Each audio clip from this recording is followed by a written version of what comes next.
Oh, it's loading. Okay, hello and welcome to the 313 Connect podcast, where we're doing some things a little bit different. We have Pistons talk on today, but it's the three usual guys as well. We're doing something different where we're on a new program and there's going to be a little bit of a learning curve. We'll just see what happens. Anthony, what's going on, my guy? How you doing? I'm great. Watching playoff basketball. I'm doing a podcast at the same time. Life's good. Yeah. Sean? Boys, Anthony, Leggy, Brendan, what's up, guys? It's good to see you. Happy Friday. Happy Western and Eastern Conference Finals week to all those who celebrate. We probably won't be able to celebrate the Western Conference one for very longer, but nonetheless, we're having a great time. We're talking hoops. We're vibing. Some guys in Detroit got paid today. A little bit of an error there. But Brendan, what's going on?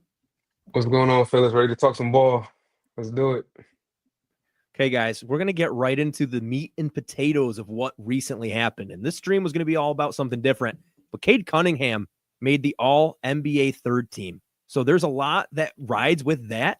He earned a $45 million pay raise over the course of his contract. And that's a lot of money. When we talk about the Pistons and flexibility, I mean, they're slowly getting to a point where you're kind of running out of that. Sean, what's your kind of take on the substantial impact that this contract has? Yeah, well, you kind of signed it with the expectation that this was going to happen at some point. So on CADE Cunningham's side, listen, he did everything you want for your player to earn that type of contract. He played, he fit the bill of being the number one overall pick. He brought the team back to the playoffs, won their first playoff game in 17 years, is on track to be an all-NBA player for years to come. As far as, the way that, the Pistons move forward, I think they anticipated, this going into the offseason. And even when they signed the contract, right, it was almost kind of a bet being made there on CADE. But yeah, it definitely does complicate things a little bit for Trajan as far as salary goes. But listen, when you have this type of player, you don't care. You sign the player to whatever number you possibly can, and you're thrilled because he's signed long term and wants to be there. So when you have a franchise player, you don't ask any questions. You pay the guy, and you just figure the rest out of how to build around him. So for Detroit, I think this is the most comfortable you feel about this type of contract in a long time. By the way, to those that are joining us on Twitter, thanks so much for being here. Be sure you like and repost, but also be sure you go subscribe on Leggy Sports, because that's where you're going to be able to find this over on YouTube. More of our episodes there too. But Leggy, go right on ahead. Yeah, and we post every Friday. We do these live streams, and we're lucky to have Anthony from Pistons Talk on today. Anthony, I want to get your take on this before we hear from Brennan. But what are your takes on him making All-NBA third team? Do you think there was a chance he could have made second? Well, full spoiler, I think I sent Sean the NBA awards like in April. I knew he was making third team. Yeah, there was a voting tracker that was pretty public of what all the media members did. So this isn't necessarily a surprise. Yeah, whoever did that is like a sicko because they listen to way too many NBA podcasts to tally that all together. But kind of circling back to the question, I wasn't surprised just for the fact that like it's his first time making an All-NBA team. And I see a lot of people, especially Pistons fans, crashing out that he didn't make second team. He missed second team by 9 votes. Like Jalen Brunson barely beat him for second team.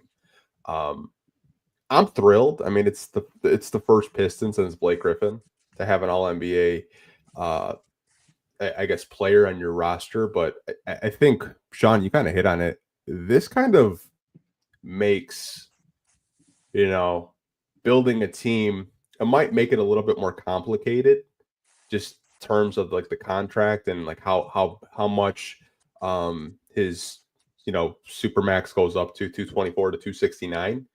I think it kind of moves the window a little bit, faster, because now you have to start making win now moves. In my opinion, you can still be patient, but I think the window of this flexibility that they've tried to sell us for 4 years, that completely went out the window when he signed that contract.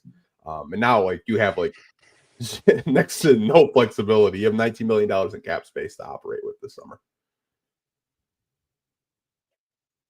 Yep. Brennan? Yeah. I hear you guys like be optimistic that, the first Piston made it since Blake, but it's not a robbery.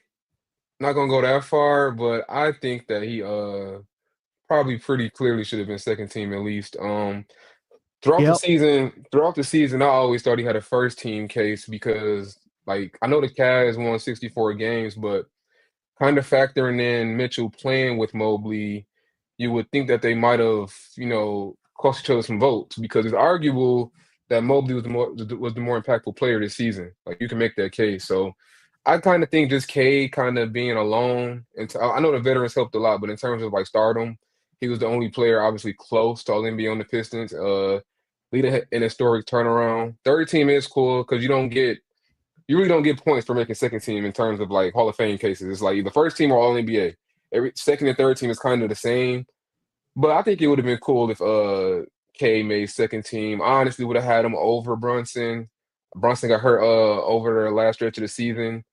Maybe the Knicks kind of falling apart. Maybe that helped this case. I would have had Cade over Bron. Cade was on my second team. LeBron was on my third team. So I think he should have made second team, but I do agree that the first Pistons to make All NBA teams was Blake Griffin. Is pretty cool, but yeah, honestly, I wouldn't want to see him on second team. To be honest, not gonna crash out about it. Wasn't a robbery, but second team is where he should have landed. To me, the my question just with Cade being on second team, or Steph being on second team over Cade. My question is, what's the argument? Because Cade outscored Steph. He out rebounded, out assisted. He's a better defensive player than Steph. The only thing that you can look at that Steph had a better season than Cade in is if you really dig into advanced metrics and look at the efficiency numbers, like those. Like if you look at VORP and all those different things, and that just brings me back to the Scotty Barnes, Cade Cunningham Rookie of the Year conversation, right? But in the same light, I think. Not that Steph Curry isn't deserving. Of course, he's a great player, but you look at his stats and from this season and compared to his career stats, they're near identical. Meaning he didn't necessarily have a season where he declined, but he didn't necessarily have a season that was outside of the span of his standards. Whereas Cade Cunningham, if you add in the context and the story of the 30-win jump of his overall impact on the team on both sides of the floor and his usage rate and what he's being asked to do versus a Steph Curry. Like to me, this just feels like Curry got second team off of vibes. Yeah. And that's just where I'm at with it. Well, the interesting thing to me is Cade Cunningham was 7th overall in MVP voting over guys like Stephen Curry, over a guy like Jalen Brunson. And you can look at the 4th place votes. Curry had 2, Cade had 1, Cade had more 5th place votes, but the numbers are still there. So it's an interesting metric that people are just kind of saying, well, it's okay. I guess third team could be deserved. And you can just talk about the resurgence of the Pistons kind of leading to that. And he'll have his time, but why can't his time be now? I think a lot of people want to just say, well, I mean, it's a positive thing that he even made it. Well, he should have done more than just made it. I think we can get over the, well, the Pistons had a good year. Anything else is kind of just cherry on top. I mean, this is something I really was looking forward to, was him to make second team. What's at least second team. What's funny though is if you think about it, is in one sentence we're saying a guy just got a $45 million pay raise in his contract, and then the next sentence we're saying Cade Cunningham got robbed. So it's a really funny, interesting dichotomy where both things could be true of. This guy just got a massive payday and just earned himself a super max extension, essentially. But in the same breath, it's the continual, okay, but what is the standard? Why are these goalposts continually getting moved? What's happening here? Brennan, sorry to cut you out there, still figuring this crap out. What's happening here? Let's just move on, boys. Yep, but talking about the money, I think a lot of people are getting hung up on Cade Cunningham is making $45 million total over the course of his contract more. In 29-30, it's only a raise of $10 million from what it was going to be, and $10 million in 29, 30 is not going to be what it is now. And honestly, it's not going to be what it was before. I mean, that is not a substantial amount of money that's going to really impact. Yes, maybe around the edges, it might change things. When you're talking big picture, it's nothing. And that's funny for a guy who makes not a lot of money a year, talking about 10 million not being a lot. The alternative is him not being an all NBA player and you having legitimate concerns of, do you even have the guy? Yeah, I was gonna say the money part is kind of crazy to say, but this is kind of a good problem. Like, if he didn't make all NBA, then we would still be looking at it like, hey, the Pistons are still mediocre without having that guy. So him being the MVP candidate, you got to pay him more, but that's what comes with the territory. Yeah. It's also the thing is like the Pistons and free agency would never get a guy like Cade Cunningham. That's the way you have to look at it. Like, you're paying him that rookie max because he's the guy. And now you have a lot of the questions that we had in this previous offseason got answered this season. I don't think there's any Piston fan that would look you straight in the face saying that Cade Cunningham isn't a franchise player right now. Yeah, not at all. And he's he's being talked about as one of the upcoming, potential faces of the league. So not only will Cade more than earn this contract in terms of the finances that he brings to the team, he'll also more than earn this contract with the on-court production and with the advancements that the franchise is going to make. Like, you are getting a consistent all-star, all-NBA type player who's going to have you in the conversation of one of the most interesting teams in the East for years to come. So yeah, you pay that premium when that happens. Yeah. Every time you got some. Okay, moving on to another big part of the show today. We're going to be talking about how the Pistons core stacks up against the rest of the NBA and some other cores, and not just young cores, because I think Pistons have kind of graduated from that with what we've seen. We were in those debates for years about how do they compare to the Magic? How do they compare to the Wizards? And the Wizards are one of those teams where if we're talking young cores, that's a really good one there. I mean, they have a lot of decent players that if you surround them with a true alpha, they could be a good team. They're missing that piece. Detroit, though, if we're talking about young cores, I think they would dominate that as well. OKC, you could still call them a young core. They would dominate. But also OKC's OKC younger than the Pistons, by the way. Yep. insane. They're younger than a lot Youngest of in college the- units. Yeah, youngest in the league, about to win the championship probably. Yeah, that is going to be really interesting if they end up pulling that off, because that is a true dynasty coming. But I mean, you're talking OKC in terms of general cores in the NBA. You'd also probably put them top 1, 2, 3, depending on who you want to put above them.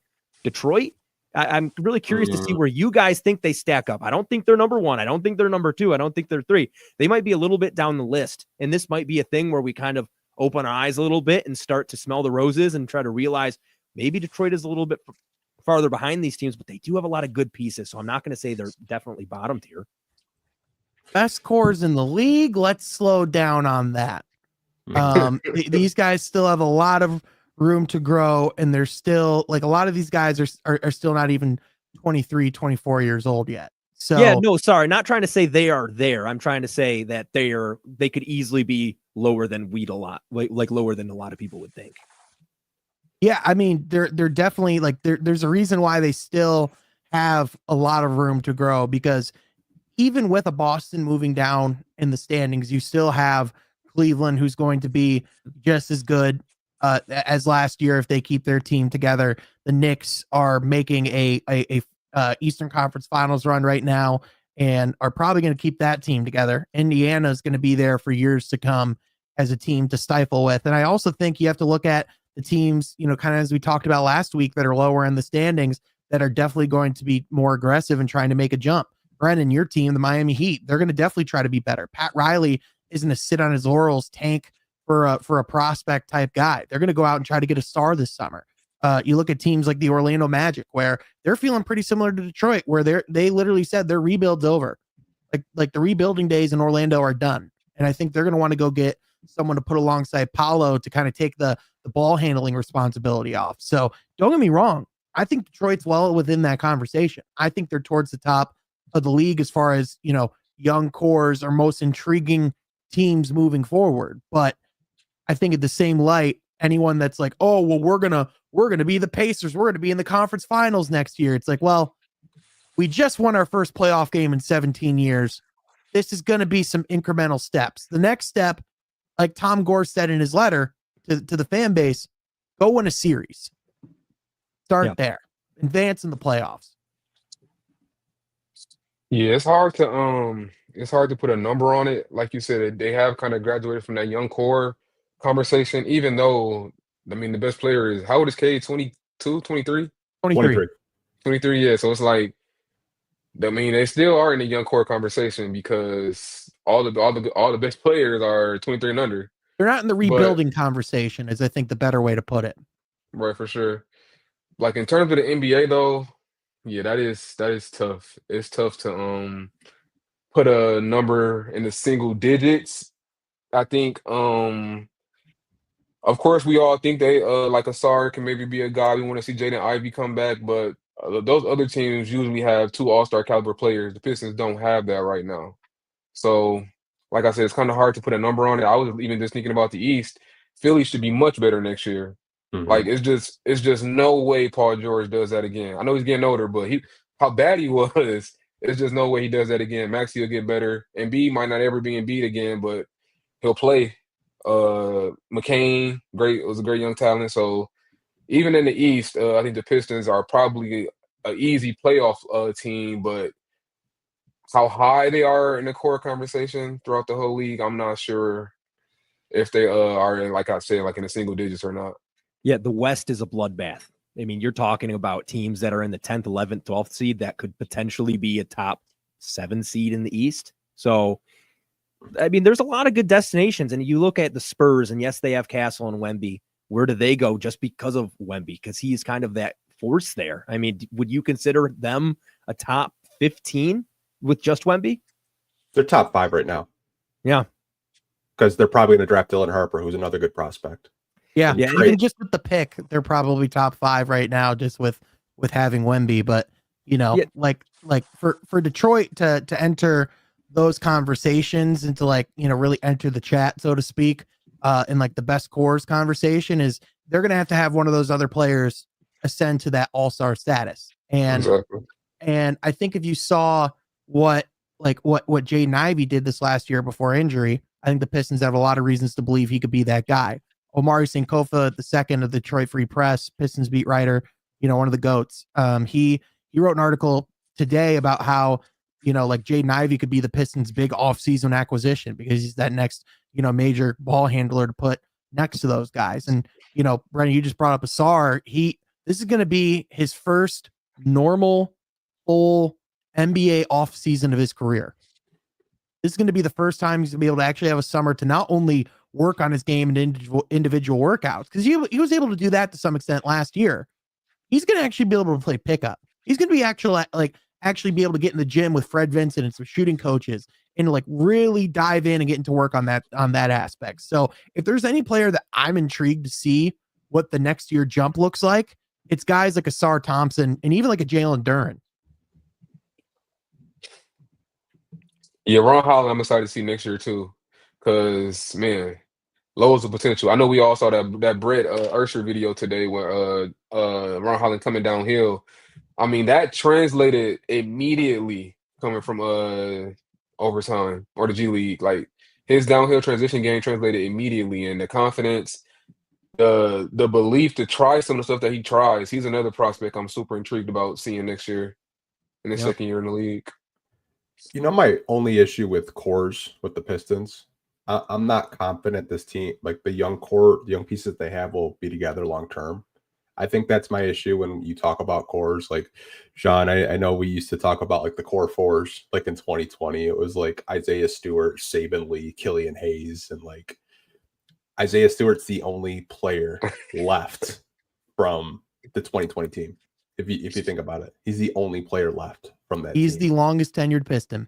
Yeah, it's crazy to think about. Like, I have like 3 players that I think are on the Pistons like long-term core. I think it's Cade, Asar, and Ron as of right now. I like Duren. Do they extend him? I don't know. I love Jaden Ivey. Do they extend him? I don't know. I think there's a chance neither of them get extended this summer. I think they just go into restricted free agency and just kind of like a prove it thing. I mean, Trajan's just like, yeah, I still want to watch this team grow. I still have some, questions about like how far this team could go before I make that next big step. So I when you almost talk, wonder if Jaden, sorry to interrupt, Anthony, just like Mhm. kind of going off of that point. I've kind of talked about this before, and I kind of want to float it now that the season's done. I feel like a contract that makes a lot of sense for the Pistons and for Jaden Ivey, if they do indeed want to move on with like an extension, is to get kind of a Jalen Green type extension where he's still getting like big money. He's still going to have like, like $100+ million contract, but it's a very tradable contract. Like more than Yeah. likely the Rockets are moving Jalen Green this summer. So not saying the Pistons should maneuver to trade Jaden Ivey, but there's a world where you can negotiate the contract to where you're giving yourself financial flexibility as an organization, but also maintaining the tradability of the asset no matter what happens. Like I think once you have that type of injury from a Jaden Ivey standpoint, even though there's not a lot of reason to believe that it will have a long-term implication on his overall like playing as a career, like playing in his career, that's still something that makes it harder to sign a long-term deal. So that does give the Pistons at least a little bit of leverage power here. A little bit. That's Let's go. that's why with the Ivy situation, I agree. Like that Jalen Green situation where it's like 3 years and you can kind of get off of that. But this him coming off that injury, I think I would kind of be in the probably in the prove it side. Like I want to see, can you shoot like that for a full season? Can the finishing improve for a full season? Like how do you look next to Asar, Cade, and this version of Durn that we got the second half of the season? So and I think Jaden Ivey would kind of want to bet on this stuff too. Like if they Mhm. were to potentially lowball him, I think he would believe in himself. Like I'm better than that. And obviously I couldn't prove it throughout the whole year last year because I got hurt, but I'll prove it this year. So I kind of would want to be in that boat. Like Ivy had a chip on your shoulder. Everybody plays a lot better during the contract season. So I kind of want to see him come in next year like with that chip on the shoulder and that prove it deal Yeah. situation. Sorry to change the subject, Leggy, but No. like it's I just have a hard time like when I talk about like Pistons cores, like if you just go around the NBA, maybe they're like 12th, 13th. I don't think that's like crazy to say. I mean, Yeah. I don't think they're top 10. I think Mhm. us as fans, we have a lot of questions still. Like with Jalen Duren, can you develop a mid-range shot? Yeah. Can you work on your post moves more? With Jaden Ivey, Brennan touched on it. Can you get better at finishing? For the type of athlete and how fast he is, I think that's one thing about Jaden Ivey that I've never understood. Like you're that fast. Like I'd like to see you finish better around the basket, but I know he's capable. Like I would never question like him like developing and getting better because he's gotten better each and every year. But in terms of cores, it's like maybe they're 12th, 13th around there, kind of like middle of the pack in terms of the NBA. But I don't think anyone on this team is a finished product. Like Sean mentioned, the Cade's 23, Jalen Duren's 21, Bobby Clipman's 22. It's like they have 8 players on the roster that are under 25 years old. Like think about that for a second. Yeah, they have That's 8 insane. guys who can't legally rent cars in all 50 states. Yeah, there's no ceiling for this team right now. I mean, you're talking about next year, we could be having the same conversation and we could be putting them in the top 5 if, like you said, Anthony, Jalen Duren does develop that midi. And to me, it's just becoming a more consistent player and showing that he can play on both ends every night. And it's not one night he comes out in the fourth and you need Isaiah Stewart to come in and play defense because Jalen Duren's just not giving it.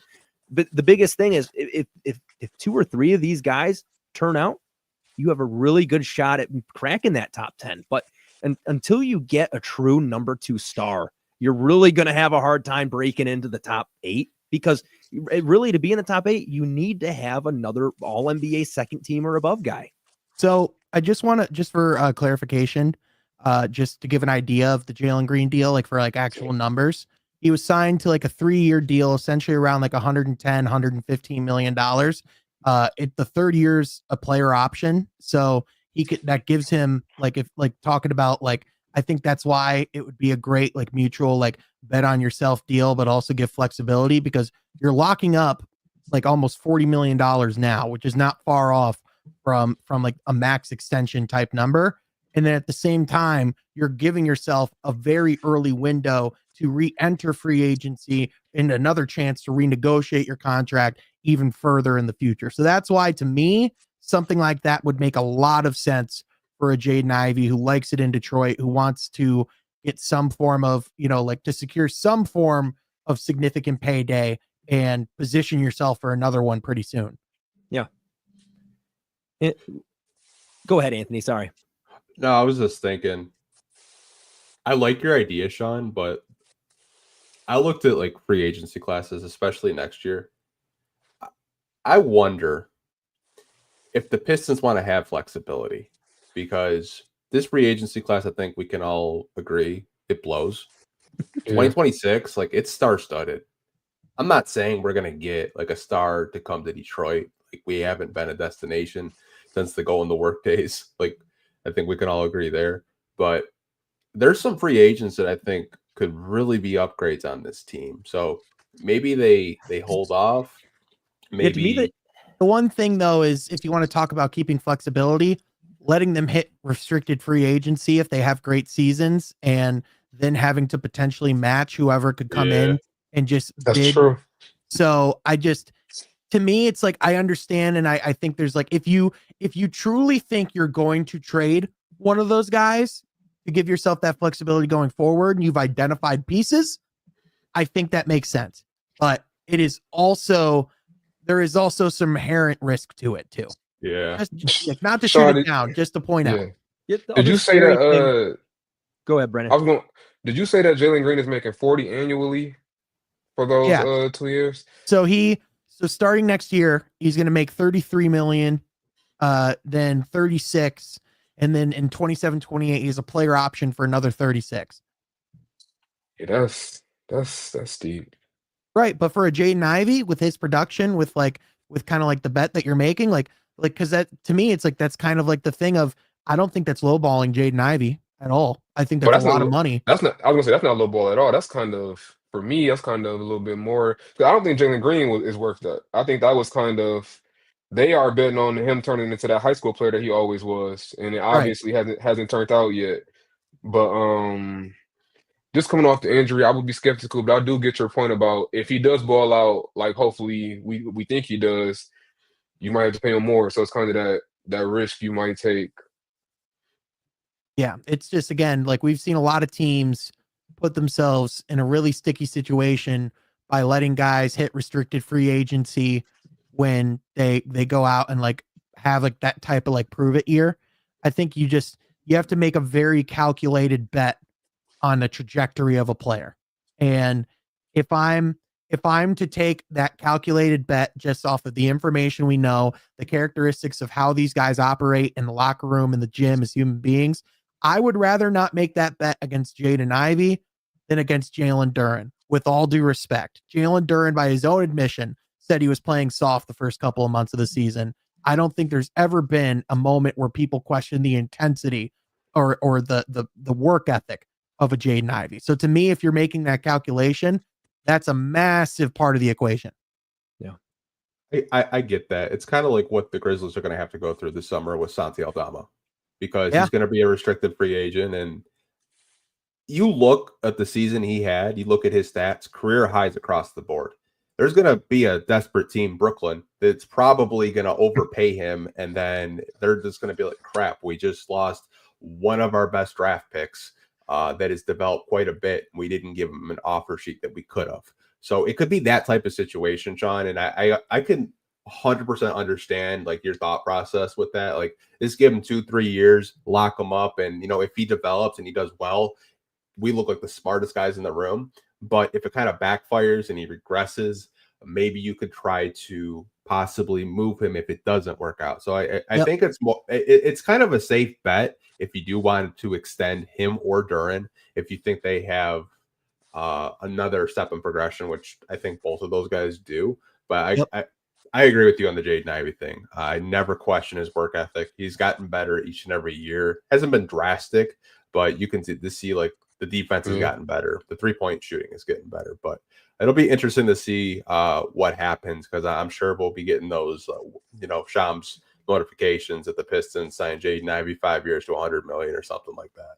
Yeah. And last thing I'll point out is, if I'm reading through I'm reading through Wonder Boy right now, which is Tim McMahon's book about Luka Doncic, and one of the parts of the story is about how the Mavericks wanted to go big fish hunting in free agency, so they held off on signing Dorian Finney-Smith and Jalen Brunson when they could have signed Brunson to a 4-year, $52 million extension, which he wanted to sign. But then he came out the next year, played, like earned the starting position, proved himself as a second option. And then all of a sudden, when the Mavericks wanted to come back and say, oh, shoot, we had that star in the building all along. We need to pay this guy. Unfortunately, the New York Knicks were right there ready to pounce.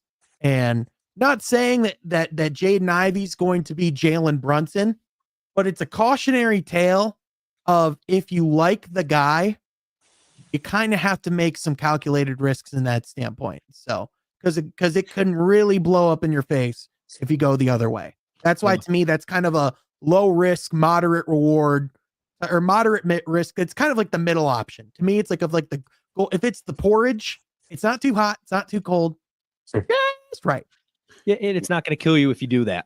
There's no negative, because either way, there's going to be another team that looks at a Jaden Ivey and says, oh, like, I love the prospect. He had a bad situation those first couple years.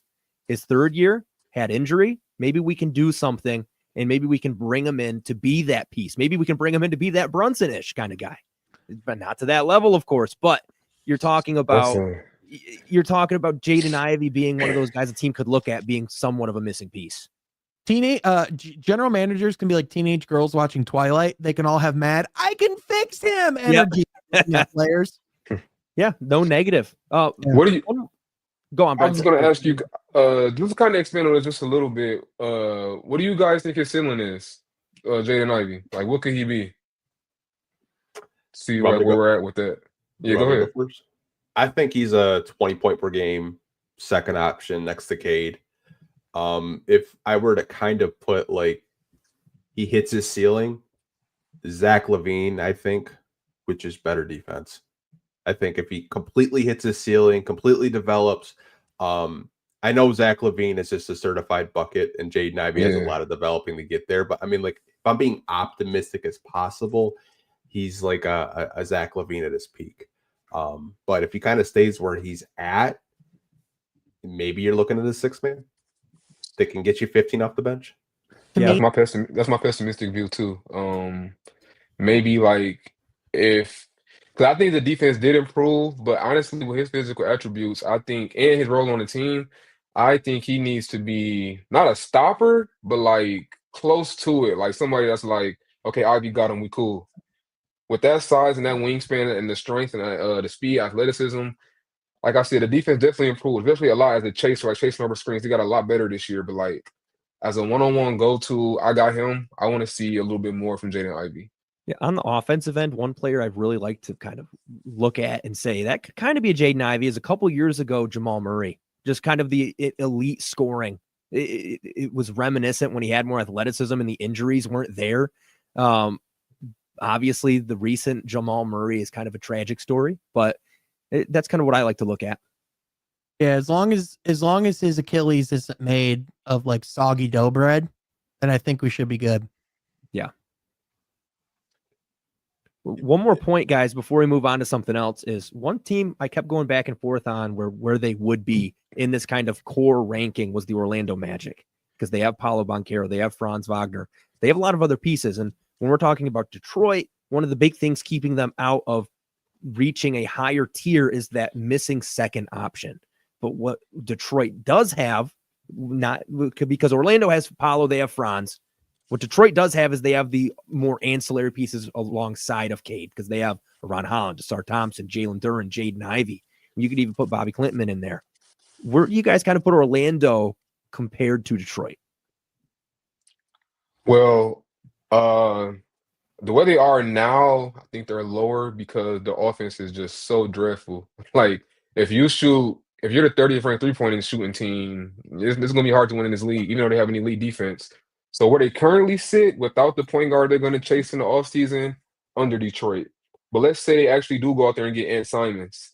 I think it's a very valid conversation because, like you said, Go ahead. No, sorry. I was just going to say it is a tough conversation because we saw what they did last year. They were kind of like Detroit the previous year, and we saw what they were, and we would have put them because they had Apollo and Franz already in that higher tier. And because with Detroit, if they don't get the veterans they had, this core they have doesn't really work. I mean, JB Bickerstaff could do his magic, but if they didn't have a Malik Beasley, if they didn't have a Tim Hardaway Jr., Tobias Harris, they're not the core isn't doing what their core is doing. So Orlando this year is kind of feeling those effects. They signed KCP to that contract, and he was basically non-existent this year. So it's an interesting debate because we can talk about the success that we've seen, but then there's also the debate of the players themselves, kind of like Sean Brennan when we were talking about Toronto, talking about the players straight up for Toronto versus the cohesion and the fit.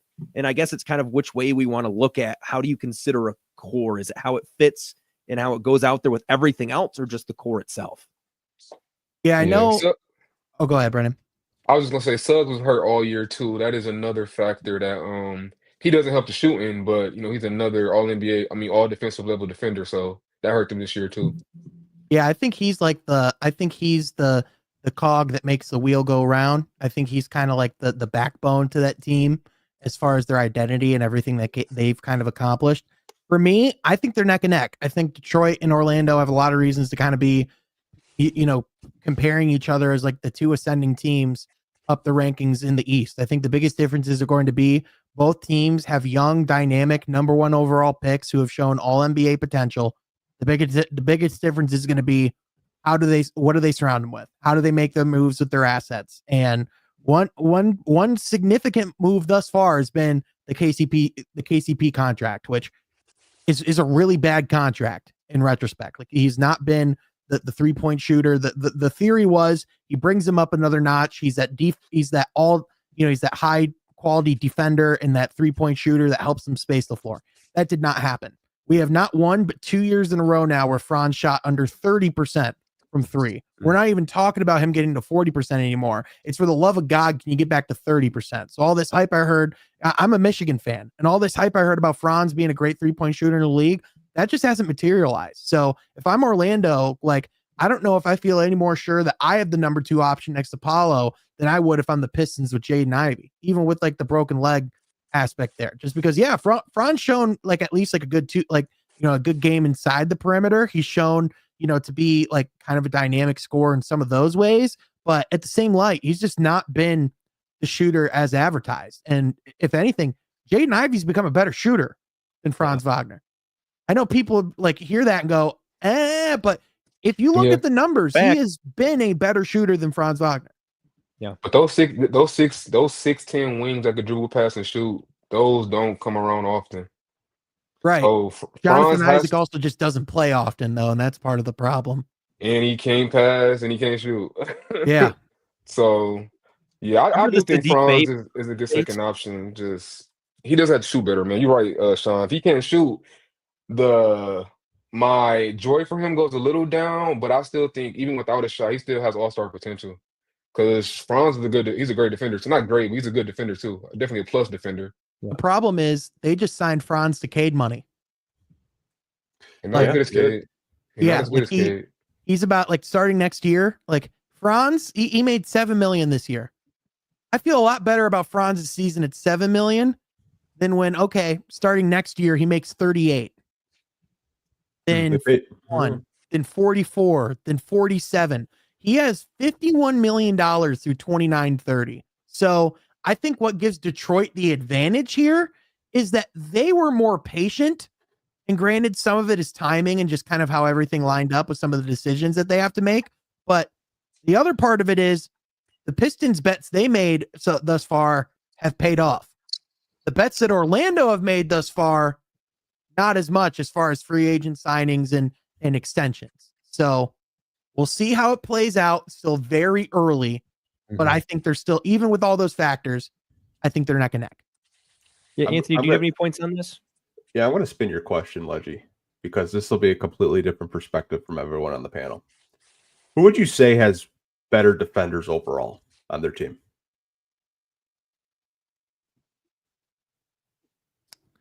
Probably the Magic. Okay. Well, yeah, because you have to look at Paulo, Franz, Suggs. Yeah, the Pistons might have the best defender though. Yeah, I would name you their two best defenders, Isaiah Stewart and Isaiah Thompson. When a star doesn't play, they're abysmal. Yeah. Another question. If they get let's just say hypothetically, they trade for Trae Young, where would that propel them at? Oh, What would they give? I mean, I'm assuming it wouldn't be any of their key players, or at least many of their key players. I think they have more to trade than the Pistons would because they're at a point where they have guys like you could throw an Anthony Black in there. He doesn't even play. Yeah. And he's one of the better defenders. I think they have more. Do they still stay? Because what made them even where they were 27th in offensive rating. They're second in defensive rating. It's like outside of the Oklahoma City Thunder, this is the best defensive team of basketball. So to Anthony's point, kind of got to give him it there. But my thing with Trae Young and why I like guys like Anthony Simons more or Kobe White more for this Orlando team is, good God, are you just completely crapping out your identity by bringing in Trae?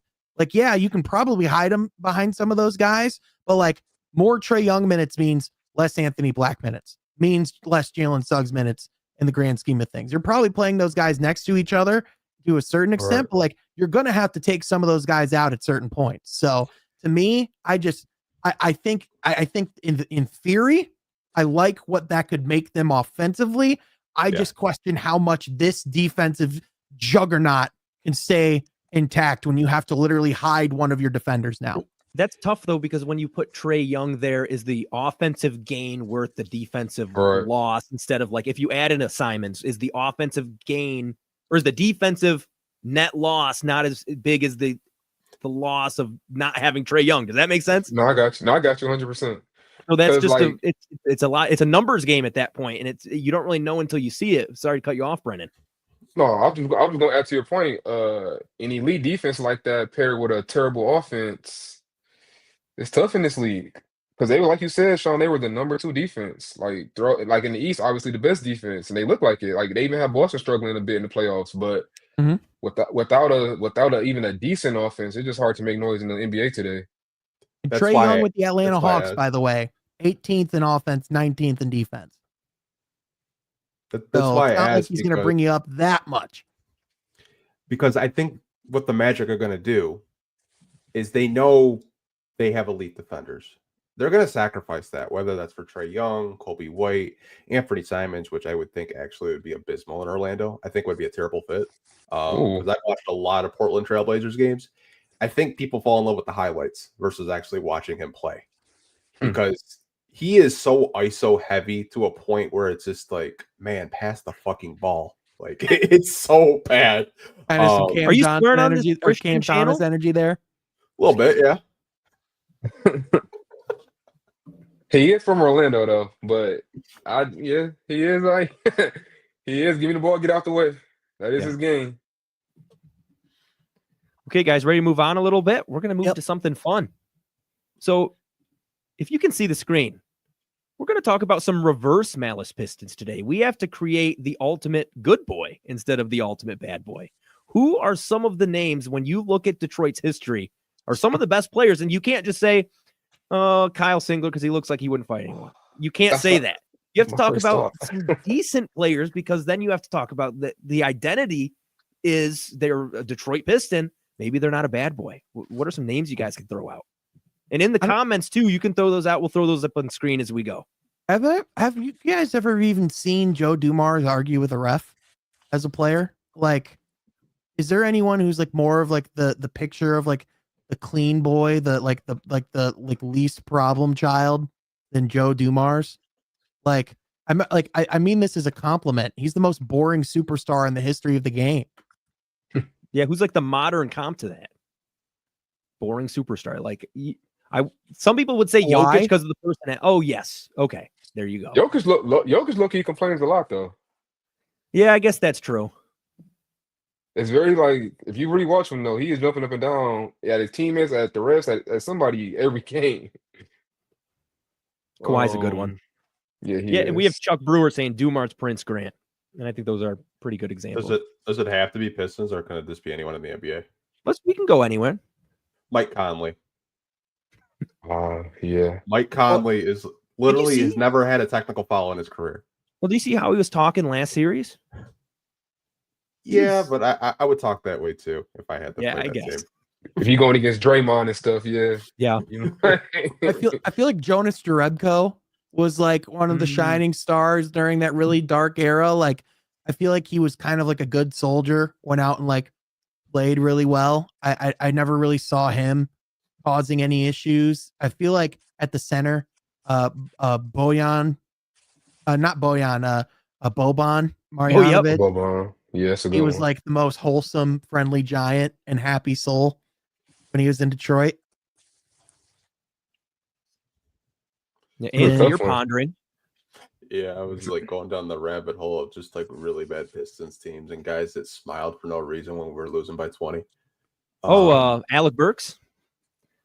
Was it yeah. what was the name of that? Oh my gosh, he was on the Thunder for a bit of time. Oh, Everyone, Omarui. yeah, Mhm. Yep. Oh, Eugene dude. I forgot about that bum taking a picture with SGA after we signed him to it. He was like on a 10-day and he's like taking pictures with SGA and Jalen Williams. Well, they had a game winner and they took a picture with him post game, like full team with him, and they're all pointing at him. And I think that OKC won in some pretty electric fashion, and he's not like bummed out going to the locker room with his dudes. He's posing with the other team. Read the room, dude. Good lord. Yeah. You know, you who's can't another do that. gentle giant, by the way? James Wiseman. Really nice. Like one of the big reasons why the Warriors were so hesitant to trade him to Detroit in the first place, they loved James Wiseman, the person. And the Pistons loved him too. Like there's never been like a locker room where it's like, oh man, James is here. Gosh. Like he's a well-liked player. Just unfortunately hasn't panned out. Yeah, poor guy. Tore his ACL in the home opener against the Pacers. Yep. It was Man. Achilles, which is Oh, like it was for Achilles? big is even worse. Yeah. That's tough. That's super tough. Yeah, especially with his game being so predicated on athleticism.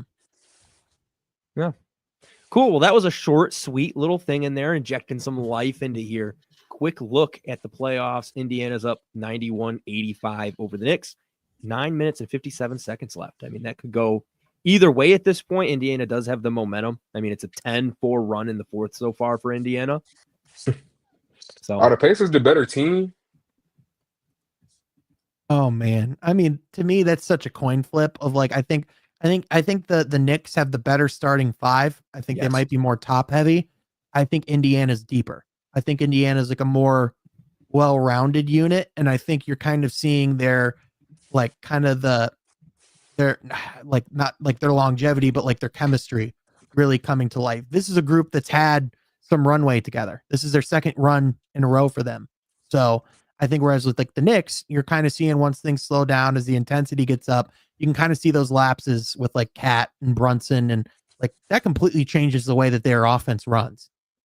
Yeah. And those guys are exhausted. Yeah, that against too. This Yeah. high tempo offense. Yeah, I think Rick Tibbs ran them to hell Carlisle too. I think Carlisle is kind of a better coach than Thibodeau too. That's kind of an underrated factor of this series. And Carlisle always has his guys ready to go. Can I make a quick detour just based off of what you said there, Brennan? So Talk to me. Pistons lead like a decently, like decently big like Pistons Twitter account.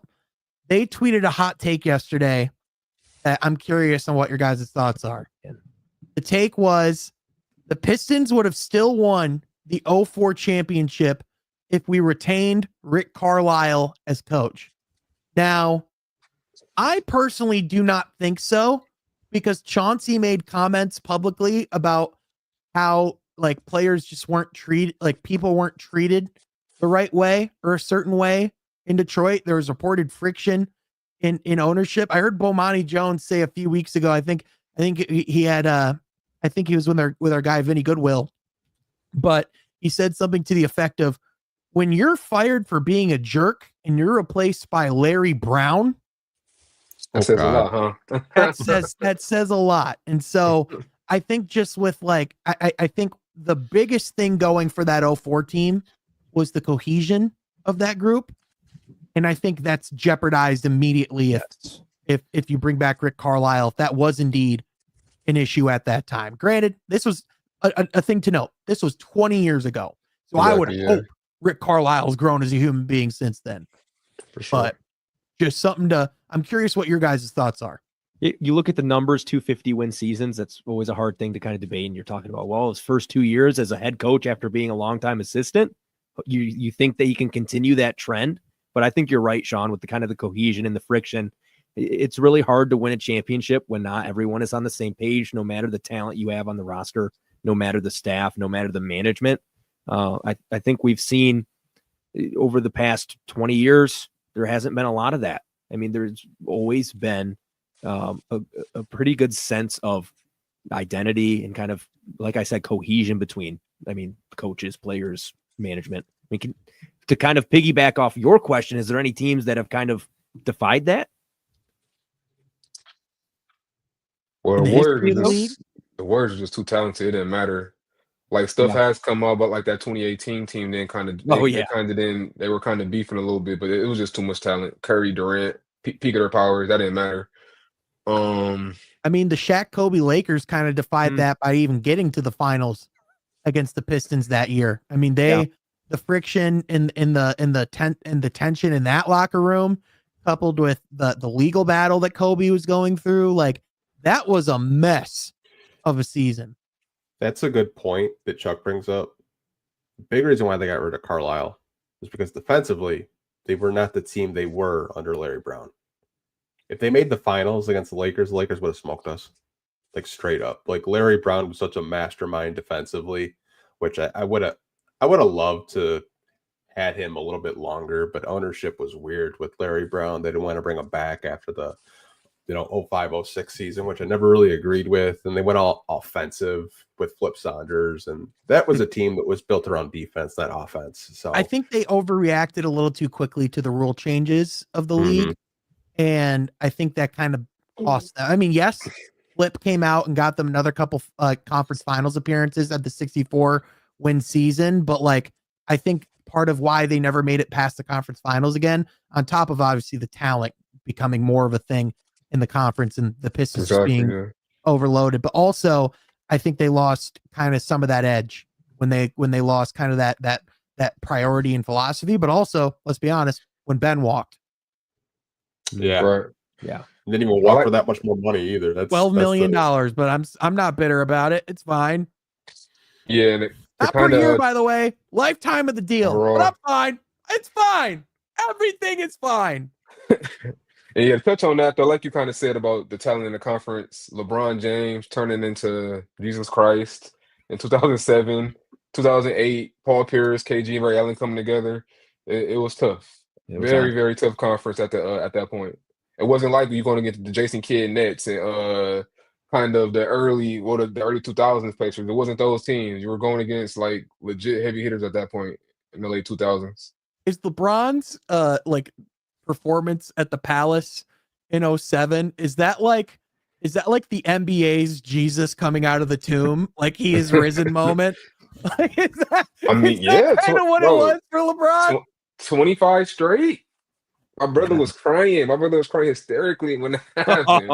I'm just sitting there watching that was bad trauma for me, man. This dude tough. I can't lie.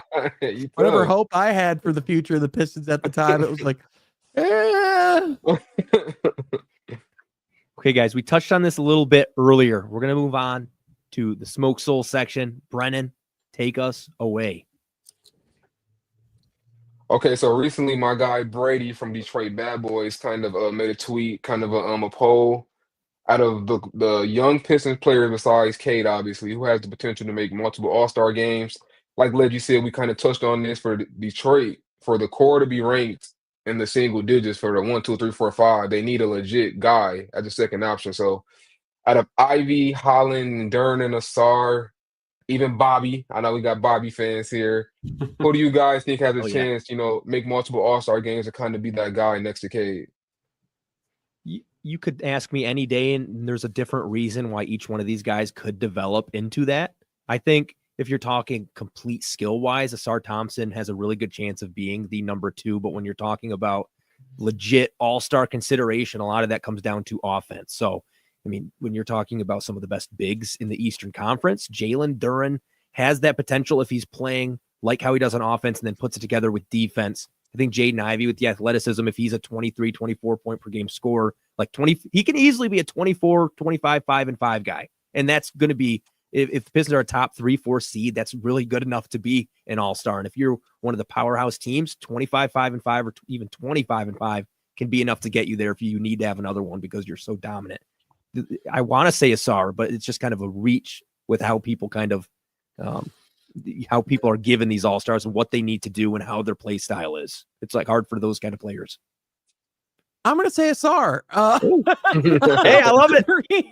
The reason why is just because to me, it's the combination of the generational athleticism with the all NBA defense on that side of the court. Yes, that's not quite what gets you the all-star selections, but in the same breath, when you look at the improvements that he made on the offensive side of the ball throughout the season as rapidly as he did, and how effective he even was in the playoffs with the ball in his hands, I think to me, like, I know him and Amen are different players, but I think if there's anything we saw as the season went on, like, I don't think those guys' ceilings are as far off from each other as people made it out to be. I think some of that is the blood clot issues that Asar had and like having to sit out and not quite have that same level of ramp up time and the ability to build off of and improve off of what you just did. So for me, if I'm just going off of their skill level and just like who they are as players today versus what their projection could be, just because of the upside of an Asar and what we've already kind of just seen of his impact on winning this quickly with just one side of the ball, like that's why to me, I have a hard time not seeing Asar and Amen just being on multiple all NBA defensive teams, multiple all-star nods. Like to me, those are going to be kind of like two of like the highlight reel players for the NBA for the next decade plus. Where you at with it, Anthony? I think it's Ron Holland. It's good. I buy the jump shot because the jump shot looks so pure. And this was actually a quote tweet from our guy Hunter Patterson from The Athletic. And it says, with Ron Holland said he never had a shooting coach in his life. And his ability to attack downhill, to finish around the basket, his athleticism. I think, to me, I buy him getting a jump shot before Asar Thompson does. Because Asar Thompson's just mechanics still feel like really twitchy to me. Doesn't feel natural. With Ron, like he was just letting it fly. And like I wish Asar did the same thing this year just to get those reps in. I think if you give Ron a couple of years, I think he could be that next all-star to me. I think defensively, Asar is a much better defender, but Ron isn't no slouch in my opinion. But I just buy the stock with Ron becoming a two-way player for the Pistons and possibly becoming an all-star in a few years. I like it. I do think it's between Asar and Ron. And Ron is just such a wild card. Like I was saying earlier, the downhill finishing, the aggressiveness, the defense, just such a wild card. He could end up being this type of player, but right now I will go with Asar too. I know Asar's jump shot is not there. He'll have the full offseason this year, and maybe he still doesn't have a jump shot. The mechanics do look shaky. At the free throw line in the playoffs, I'm like, that is a scary sight. But with that being said, man, he can just operate from so many spots on the floor. Like against backups, he can be a secondary ball handler or a primary decision maker against certain lineups. He can operate in the dunker spot, the generational athleticism, and just the on-ball defense. I keep saying it. It's like it's maybe 2 or 3 players I'd rather have guard a star scorer than Asar Thompson. Amen is better offensively. Maybe that's because of the clocks, but just he is what he is right now. He's better offensively. He's more confident with the ball. But guarding the ball, Asar's like him, Lou Dort. I'll probably take Asar over Dyson Daniels guarding the ball, honestly. Yeah. Asar probably grew a lot guarding Brunson. He's going to learn how to use his length and not have to go for everything. going against Brunson in the playoffs is going to teach him a lot. He doesn't have to be so aggressive because there's naturally with his speed and his reaction time, he can stick with almost anybody. So that paired with if the Pistons do become an elite team, it's going to be based off defense. And a man getting all the great PR, some of that comes with Asar too, because every time you see somebody in on a men post, somebody comments, Asar just as good. So that PR is coming his way too. So I think he could be a multiple time All-Star, maybe a 14, 7 and 6 Swiss Army knife type of guy. But if the Pistons are elite, it's going to be defensive based, and he'll be the leading the charge in that regard. So give me a SR in this. Yeah, I think I a couple things I want to say. For one, I think Leggy's argument has a lot of credence from the standpoint of if you're looking at the positional voting for All-Star and the depth at those positions. If Jalen Duren indeed becomes the type of player that we think he can be, even like 80 to 90%, that's still going to be something where let's just move on. It's just one of those things where like even that can still be like just if he gets 80%, that could still be enough to be an all-star type player multiple times over. Whereas the wing position is a little bit deep, like a little bit deeper. So I think where I would just give Asar the edge today over Ron is I'm insanely high on Ron's upside too. I just think if you're just looking at the floor and the ceiling, I think the ceiling is similar. I think Asar is starting from a higher place from the floor standpoint on both sides of the court. I think you saw Ron really start to struggle a bit as the playoffs went on, but also at the same time, he didn't necessarily get much run to even go out and make many mistakes. It was like, all right, once he was getting frustrated, get him off the court. Yeah. Facts. Yeah.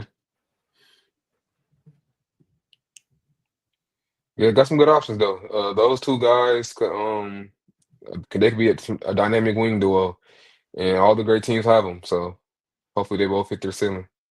Yeah. Brennan, any other points you want to make in your section here?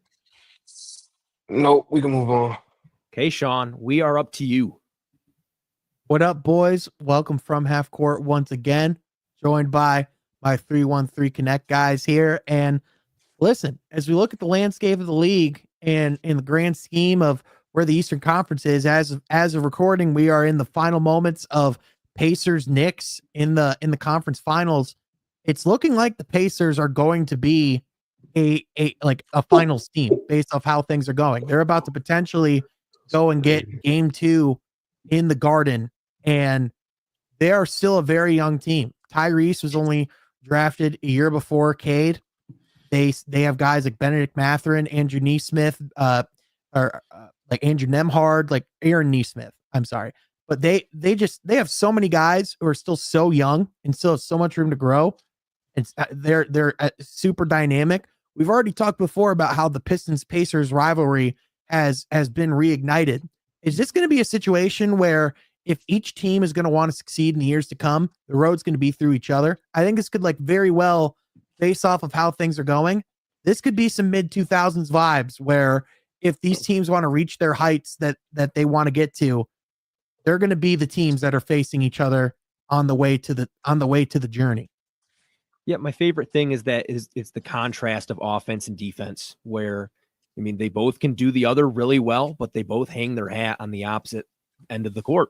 So I think this is definitely a tough challenge for Detroit to kind of go against Indiana, especially in a playoff atmosphere with the experience that they're having. They had last year and that they're going to have this year. And if they make the finals and if they win the finals, it's going to be even tougher to even put them in the same sentence. If we're talking about the player to player comparison, Indiana has a lot of pieces that Detroit doesn't.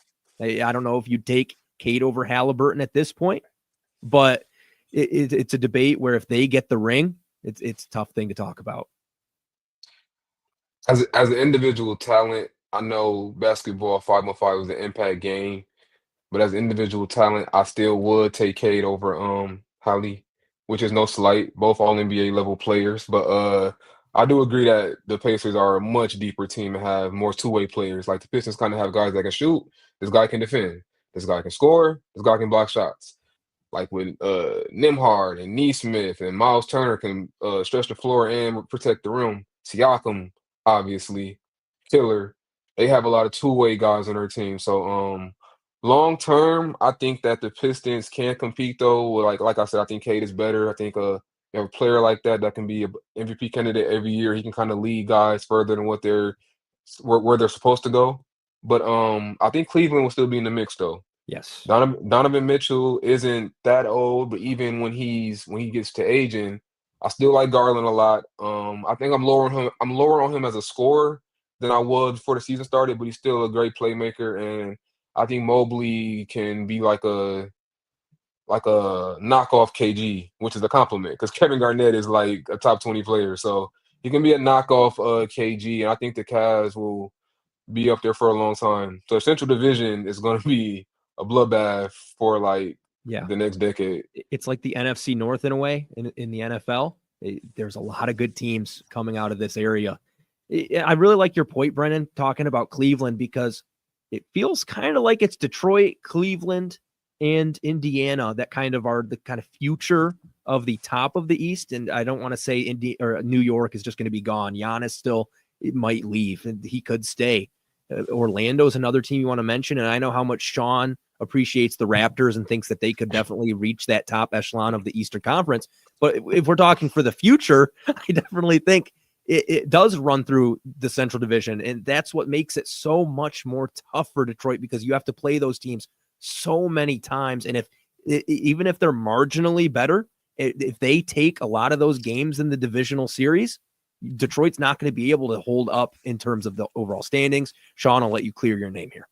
Yeah, I know Detroit's not quite, the 2017 Warriors or the 2025 Raptors at the moment, but, I think when you look at just like the overall trajectory, they're only on the up. I think Indiana is about like 2 years ahead in their process as far as where they're at. A lot of that, as well as just the credit of Detroit had that significant lull in time where they were not competitive, where they didn't have like pieces that they could get assets off of and like move from there. Whereas the Pacers, they had Paul George that they could move off of. They had Domantas Sabonis that they were able to flip into Tyrese Halliburton. They had they had Victor Oladipo, which at the end they were able to even get something decent. I'm pretty sure, isn't that the trade that got them Domas in return? Mm-hmm. Yeah. So in a way, Victor Oladipo got them Tyrese Halliburton. So he was really good. Like, I would say he was nasty. Guy. I don't want to disrespect him. I definitely thought that year he could have taken down that Cleveland team. Anyways, I digress. That was the goal 10. The only the closest he got to winning a championship was a championship on The Masked Singer. But moving on, I think it's certainly fair to say that when you just look at the young teams, I think to your guys' point, I think Cleveland has to be in there too. The only reason why I didn't initially involve Cleveland is because before free agency, they already have $220 million on the payroll. They're going to be well into the second apron next year. So they're in that, like, you have to win to justify your payroll position. And although like, I think Cleveland's in a place where they can retool around Mobley and Mitchell in the long term, I think it also just raises extra questions of, okay, if you can't get it done, what then? Whereas Indiana, they just keep seemingly raising their ceiling every single year. So that's kind of where that's kind of where my thinking was in this question. Sean, I know this is your segment, so the way I was thinking about it, because it's a really good question, I think about it in tiers. So like tier one, like who would you have? Like New York, Cleveland, Boston, Indiana. Yeah, I think Pistons would be in tier two. I almost wonder if Boston, because of the Tatum injury, at least for the next year, is in tier two as well.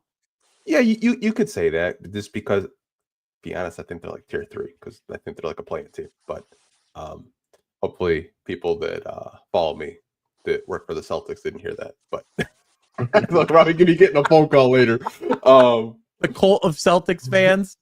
Oh, Celtics beat reporter saying you're crazy. But like I look at it in like a tier base. Like I think you could put the Pistons in there. I think the Magic are going to take a step. I think you could even put Philly in there to an extent. I just think what the Pacers are doing right now, to your point, like every year they keep getting better and better and better. like a guy like Miles Turner that's a UFA this year could really make or break their team.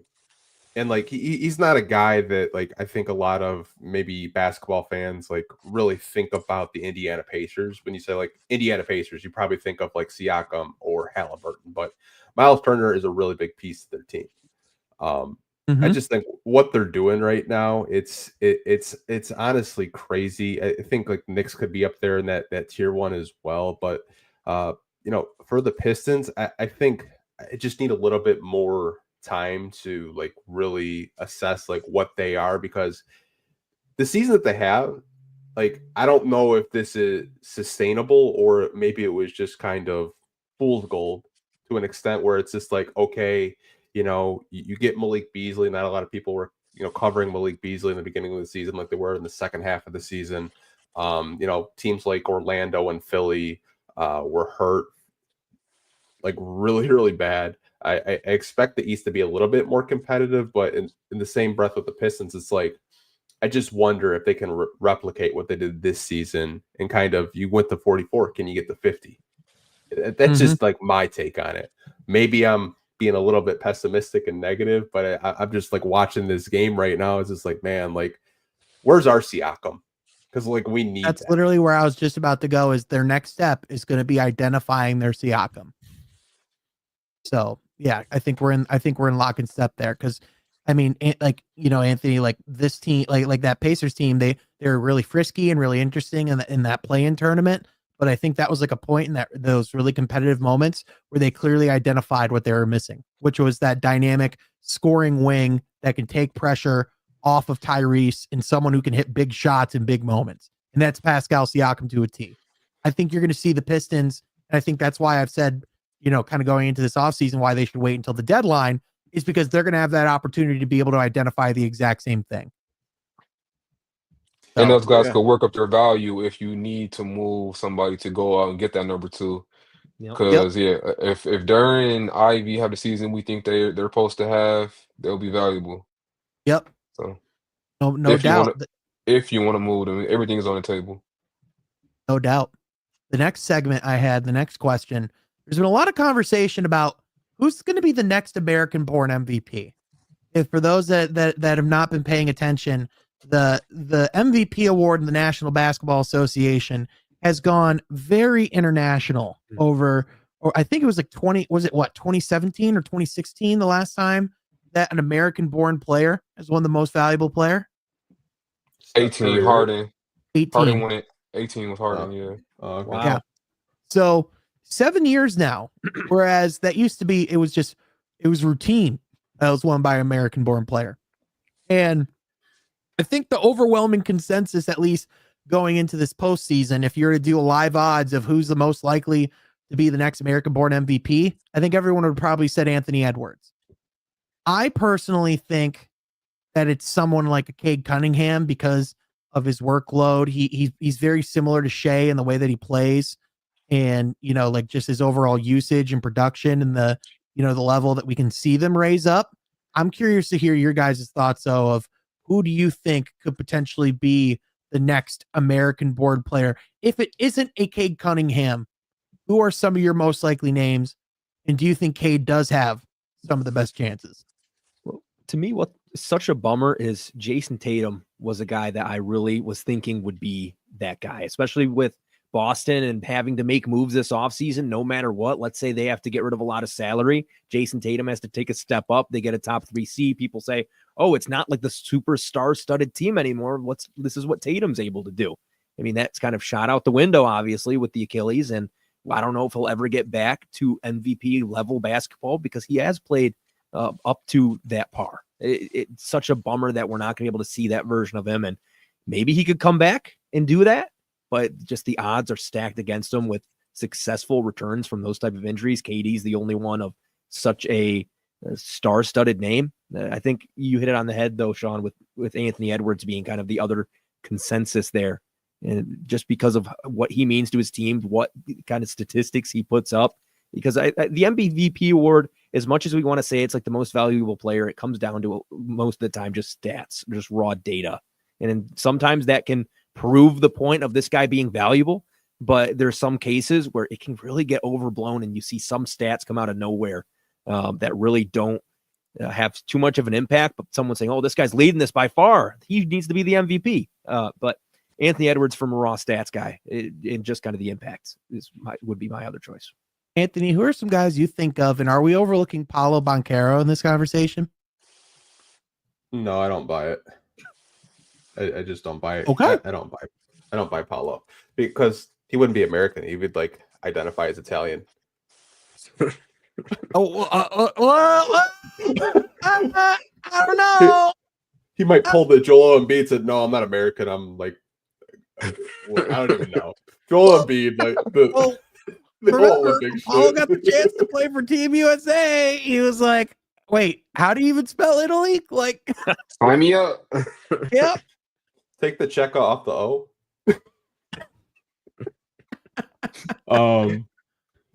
To answer your question, I was looking at the Eastern Conference teams.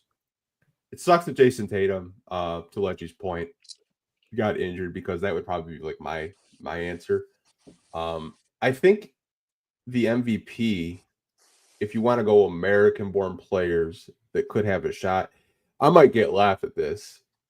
I think Ja Morant had a really down year. Like a really down year. Memphis was just going through, I don't know what they were going through with Taylor Jenkins, but I honestly think he has all of the qualities that you're looking for in an MVP. He's flashy, highlight dunks, puts up the stats. I think you look at him and Anthony Edwards. I think when we talk about MVP, yes, it's stats. Yes, it's winning, but it's also popularity at the same time. I think a lot of national media members kind of fall under just when they're voting. I mean, we saw it for, the all NBA teams, like Steph Curry got it over Cade just because it's Steph Curry and it's Cade's first all NBA. So when I'm kind of looking at that, I think Ja has all the, possibilities to get that. He's just got to stay out of trouble off the court. And I think He's got to stay healthy too. Like he hasn't played 60. He hasn't played over. So it's 65 games is the prerequisite to be eligible for awards now. Is that the number? Yeah. Because if that's the case, if you're to just look at his game logs, he wouldn't have met that requirement since his rookie year. Yeah. Jeez. So like he has missed like he has missed like the last time he played 60 games was 2022. If you were to combine these last two seasons, he wouldn't get to 60 games.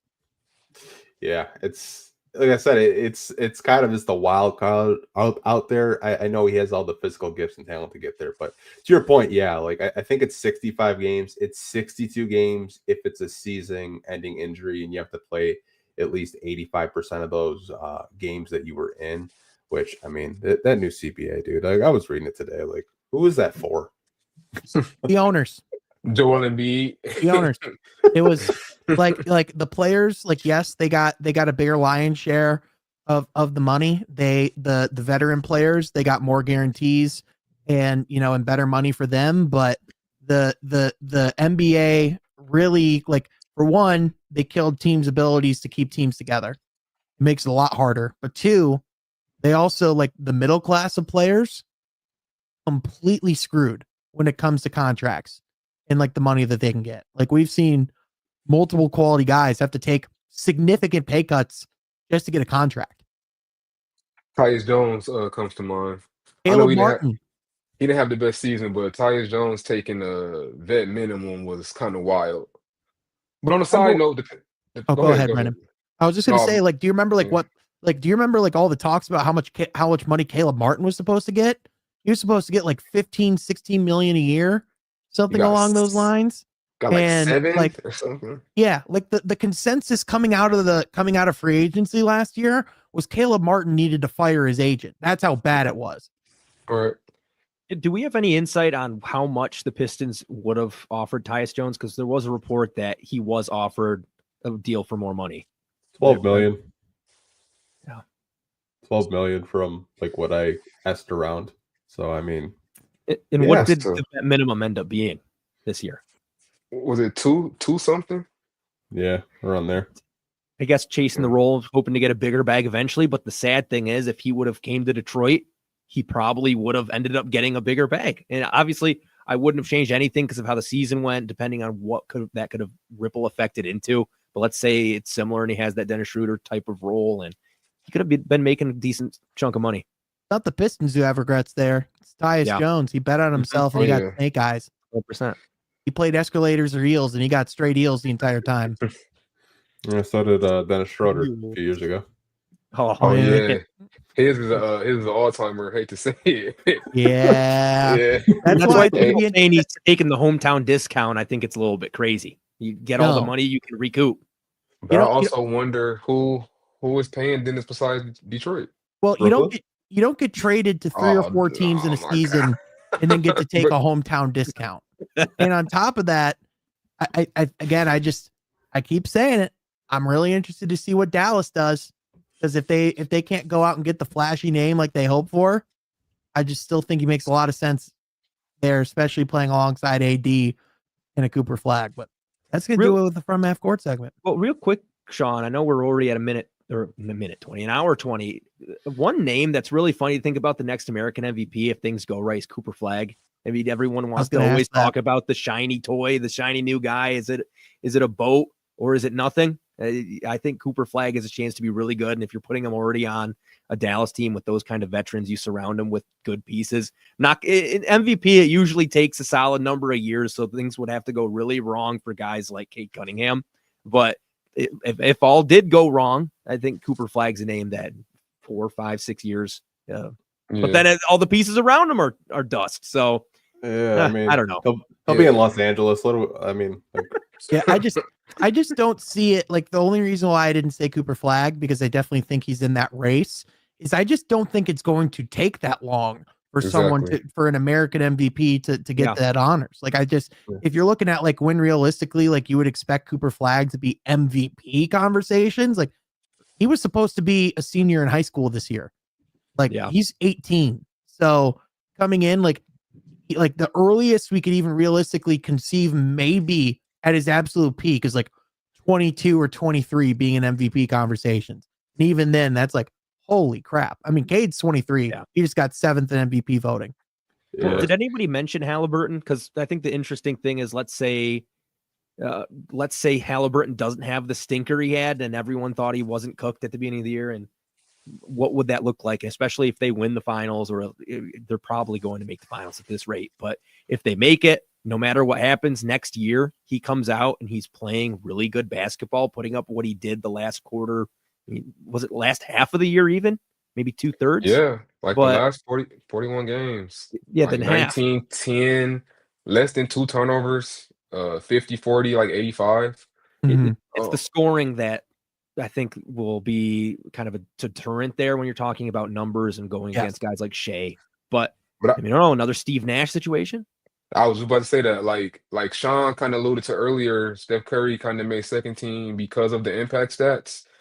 If Halliburton does what he did in the second half of the season for the full year, we're looking at like his EPM and all those stats, they would be like top 5.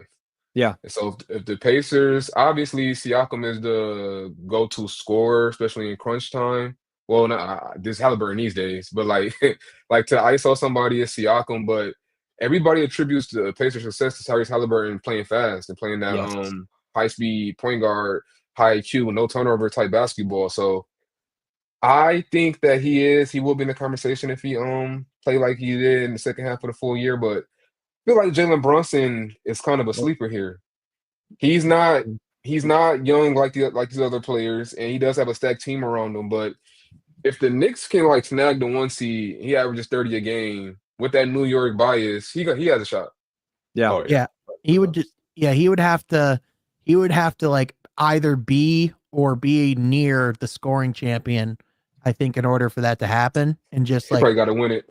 Yeah, because just because with his defensive liabilities, and I think just with his size, I think it's just one of those things where inherently I think people are just gonna have a harder time giving him that vote.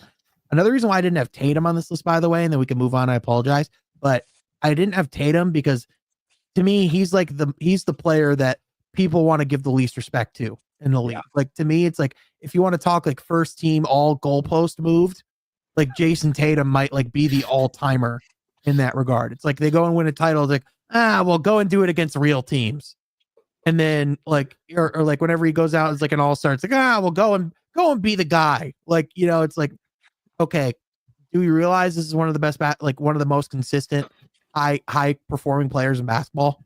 Yeah. But I People are saying wonder, is about that Curry after his first championship? Go do it against a real team that's not injured. And it sucks that Tatum got injured because we might have been able to see him actually repeat and continue that success. But anyways, Brennan, sorry. I was just gonna say, I think a lot of that is kind of fans more so with the Tatum moving the goalpost. The media, they aren't in love with him, but he is first team All NBA 4 years in a row. And I think that if they would have broke up the team and he would have played, I think that a lot of media members would have been looking to vote for him, like looking for a reason to give him a first place vote. Because the media does, the media respects him. It's just the fans. He is just the corniest, texting dead people. He's just that guy to the fans. I think the media respects his consistency. I don't think they properly put him on that tier with the SGAs, the Jokic's. Like I have never heard anyone in the media outside of Boston put him in the best player in the world conversations. I just don't think I have. He's not as good as them. Even at his best. So you mentioned corny, and I was scrolling the timeline really late at night, and you know how he always gets compared to Kobe, right? Yeah.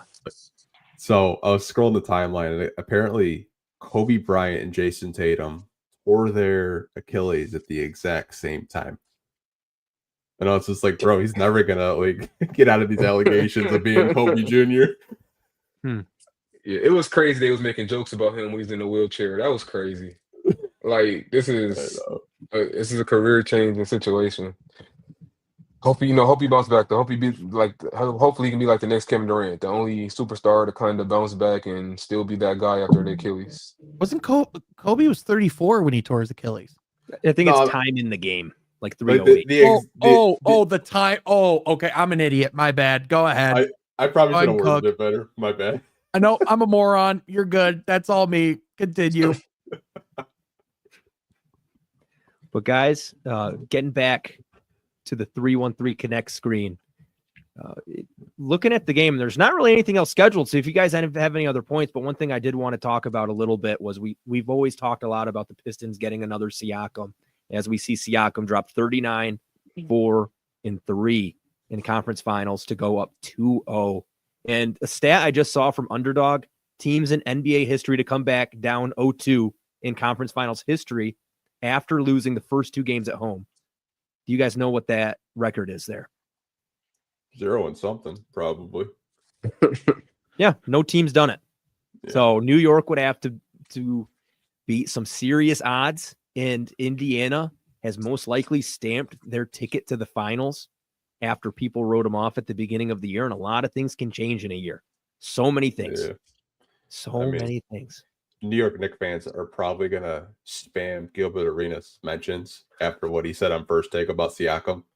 Siakam's not that guy. Well, he just dropped 40 as the guy tonight. So he said he's a disappointment. Like, what did you expect from Pascal Siakam when he came into the NBA? Like, what do you think he was going to be? Listen, just go watch Shooting Guards on Netflix and look at me and tell me that you can look at Gilbert Arenas seriously after watching the documentary. I do not think I've ever seen a documentary make someone look more like a moron than I have with Gilbert Arenas as Shooting Guards. Like, honest to goodness, crazy stuff. Yeah, but boys, I really had a good time today. It was hour 28. Did not feel like an hour 28. Anthony, we shared some laughs. We had some cries. We learned some lessons along the way. Yeah, 100%. And Leggy, before you wrap up, I got one little trivia question for all 3 of you, if you guys can get it. Oh boy. Who on the Indiana Pacers got traded for Kyrie Thomas that's on their active roster? Oh man. James Johnson. Who got traded for Kyrie Thomas? It's one of Troy Weaver's first moves when he got here. Okay. Oh, wow. Was it Daniel? Oh, no, still on their roster. Was it Obi Toppin? No. Okay, I was going to say, because that's definitely not. You son of a gun, Anthony. You stumped me. Was it TJ McConnell? No. Gosh dang, I'm not gonna get it. I'm just not. You guys know? Last guess. Ben Nah, Catherine. No. Give me Yeah, a guess. I Give give me a guess. Hmm. Was it Nimhard? Nope. Yeah. I don't know, you Ross. stumped me. Leggy, you want to take a guess? Wait, what was the question again? I think I misheard because I'm hearing these answers and Okay. Who on the Pacers active roster was involved in a Kyrie Thomas trade? okay. So okay. Yeah, I don't know. I'm not even gonna guess. Tony Bradley. He was on the Pistons Oh. dead cap space. We traded for him when he was in Atlanta.